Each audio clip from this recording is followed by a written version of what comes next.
Welcome again to The Informed Traveler on QR77. I'm Randy Sharman. This part of the show is brought to you by Lion Dog African Safaris. Experience Africa on your own terms at a great price. Visit LionDogAfricanSafaris.com.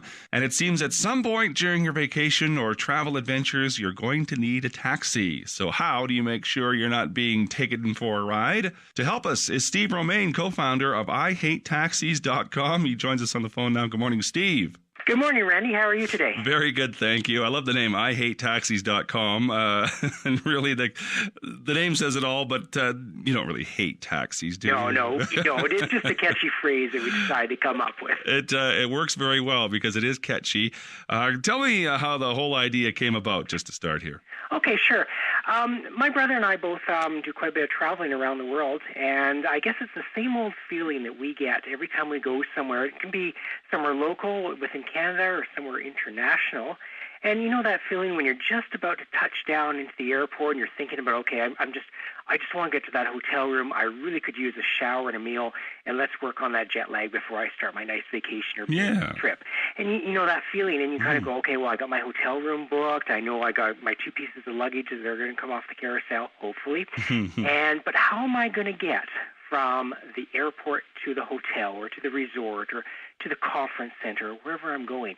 And this is something that bothered us for, many, many years of travel, because it's that unknown when you touch down in that foreign location and, what does the money look like? Am I going to be ripped off? Yeah, exactly. So we started talking about this, and in 2006, we came up with an idea.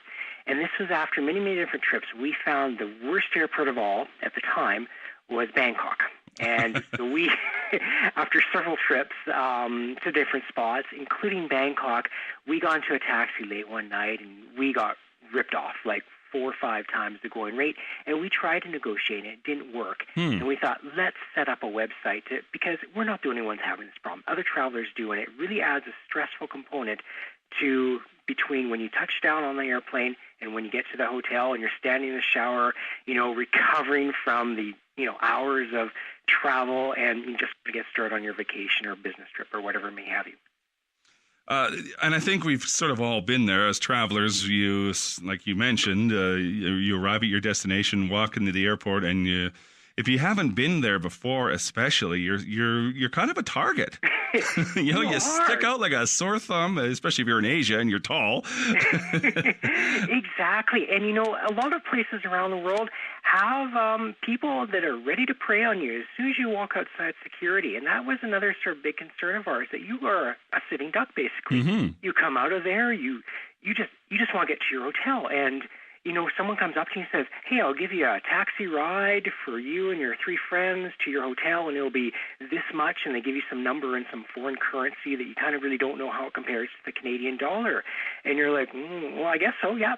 And then later on you get to your hotel and you check in, and then you realize, wow, I just paid $50 for a 10-minute cab ride. I wouldn't pay that at home. Why did I pay it here? And it kind of leaves a bad taste in your mouth. It does. I've been ripped off. I don't feel very good. I'm wrecked the entire vacation. A lot of people just kind of throw it out, and it's the price of travel. Well, it shouldn't be.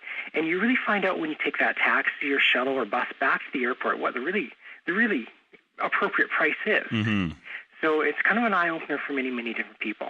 Again, the website, IHateTaxis.com. Before we get into how everything works, are there some general tips on taxis? And you mentioned Bangkok is one area that's you sort of got to watch out for. Cancun Airport is another one that comes to mind for myself. Jamaica is another one that comes to mind. And then I've heard stories about Las Vegas. Mm-hmm. So are there some general rules, some guidelines that we can apply to almost everywhere, or are they really specific on some of the areas? I think it really kind of depends where you're going. I mean, I've been ripped off in Canada, too. So, just because it's in your own backyard doesn't mean that you got to keep your guard down. Yeah. And I think that's the first one. If you can do a little bit of research before you head out for your trip, and it might be you're flying from Calgary to Edmonton, you might be flying to Halifax, or you might be flying to, say Tokyo or something. Do a little bit of research about what ground transportation options are available when you arrive, and then you're going to be a better set. You're going to be a smarter tourist, and that's what we're really trying to target people on. Be the smart tourist. Don't be the person that shows up and, well, I don't know anything. And that happens the same with currency. You go to, say, Mexico and you're using the peso. Well, what is the peso worth to the Canadian dollar? Yeah. You know, you might go back to your hotel. Wow, I paid $50 for breakfast. Would I do that at home? Well, maybe it was a really good breakfast. But, you know, if it's just sort of a couple of eggs and toast, well, you probably didn't pay the appropriate price. Yeah. Let's talk about your site then, and we can use some examples. Sure. So if we go on IHateTaxis.com, give us a step-by-step how-to. Sure, okay. So you log into the main page there, and what you'll be presented with right away is a map, and you can click down from the continent down to a particular country, and in Canada, United States, and Australia, you can go down to a province or state level, or you can just type in a search. So let's say we were flying to Bangkok. You might just type in Bangkok in the search criteria box there, and it's going to return a whole bunch of results for you. Okay. And if you were to do Bangkok, you're going to get a couple of different airports. You're going to get a couple of different train stations as well. Kind of depends where you're going and what information that we have. So are you following along there? I'm following, okay, yeah. Excellent. So once you get to that and you find the destination you're looking for, then you click on that particular link, and it's going to bring up all sorts of information about a particular location that you're going to. So I'll just use Bangkok for an example. I'll type it in here, and it's going to come up, and we're going to fly into the main airport in Bangkok, and it's going to give us a quick guide of the airport. We're going to find out what the current weather condition is. Always good if you're traveling there. And, you know, I see today it's, you know, in 29 degrees. 29 degrees, a little hot for me. High humidity, of course. Anyways, it's going to give you a little general information about the airport. It's going to tell you how far it is to downtown. Good to know if you might want to, you know, walk there. Some places you can. A little bit of information where you can exchange your money or find an ATM or whatever. It'll tell you if there's free Wi-Fi in the airport, and give you some other little tidbits about the airport. And then across the top there, we have a bunch of different tabs that tell you different things, different methods of transportation you can take from or to the airport. So we'll just go through a couple of them here. So the taxi is the obvious choice. When you ask someone, how am I going to get from the airport to town, the default choice is always the taxi. So we kind of go through here. If you go on to the taxi one, they'll give you a description of what the taxis look like, the official taxis. We'll show you a photo of the taxis, always very important. Yeah, that's really great. To know. And then we'll tell you some things that maybe you should watch out for. And at the bottom of all that, we'll tell you how much they should typically charge. And do you tip the taxi or not? Well, in Thailand, you don't tip it. See, good to know. Good to know. So we put that in there because, well, do I tip or not? Yeah. And it wrecks it for future tourists if you kind of play the game. You know, if everyone tipped and you don't tip in the culture, then for future visitors, you know, the tip becomes expected. Yeah. And, you know, it doesn't really jive if the rest of the country's not doing that. So it kind of depends where you are. And as I mentioned before, we'll show you some official rates. We'll also talk about some of the scams that go on, but we'll also tell you some of the other little tips and secrets that we love on the site. And in Bangkok, you can actually go get an unofficial taxi for a lot less than the official taxi. I was going to ask about the difference between official taxis and unofficial taxis, because you run into this in other countries as well. We do, and actually even run in Canada. It's the same problem as well. So an official taxi is a taxi that is licensed to carry passengers from the airport to somewhere in town, say a hotel or major destination.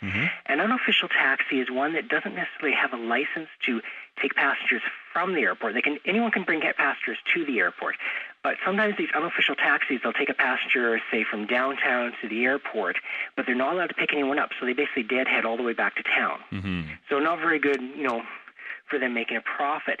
But sometimes if you can catch one of these unofficial taxis heading back that's not licensed to pick up passengers, you and the taxi driver can both save some money. And so you got to play it careful, because sometimes this may not be a safe route to go. Sometimes it's a better route to go. And in Bangkok, we actually find it a better route to go. Interesting. You'll save a few bucks too.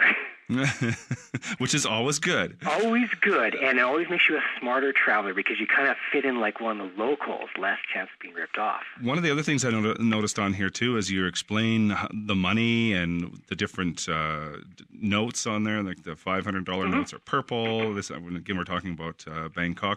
Yeah. So if you've never been, you really do learn a lot more about just trying to find transportation. That's right. And it's going to give you a quick education about what's going on when you arrive, and you're going to feel much, much better. And I think having just the bills on there, like for example, we show the 100 baht bill there. That's really good as well, because when you go to that cash machine or currency exchange, you're going to get a lot of money, and you're not really going to know what it's worth or even what it looks like. And in some places, you have no idea what it looks like, and you get this wad of cash, and you go outside and try to catch, a taxi or a train or whatever, and you're not really too sure. The guy says something, you don't really know what the price is, because it means nothing to you. Yeah, well, exactly. And you also talk about, and again, we're using the example here of Bangkok, the highway tolls. They have to be paid by the passenger, obviously. But yeah, we don't really have tolls here in Canada, so it's something we don't even think of. We don't even think about it, and it really depends airport to airport. So, you asked me before, is there some general trips? Yeah, I can give you some general trips anywhere in the world. But when it comes down to things like this, it's really good to have a review, so you kind of don't get a sort of a shock when you're asked to pony up for a highway toll, or even if you're asked, do you want to take the highway or not, which is an option in Bangkok.